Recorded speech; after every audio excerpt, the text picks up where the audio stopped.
আসসালামাইকুম dear viewers, আমরা এরকম প্রকাশভঙ্গি বা এক্সপ্রেশনের মুখোমুখি প্রায় হই, যেমন ক্যান উই বা কিভাবেই বা কোথায় বা।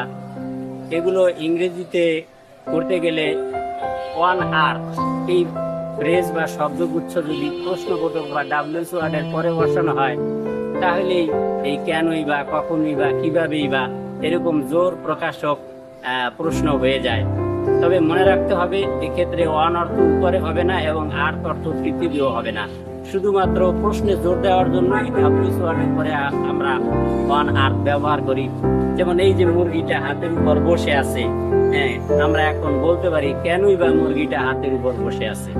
এখন আমরা বলবো why on earth is the hen sitting on the hand.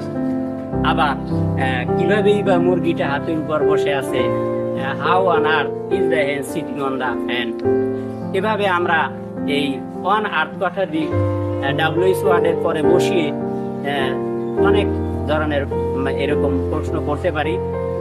যেমন তুমি কেন এখানে আসলে, why on earth have you come here.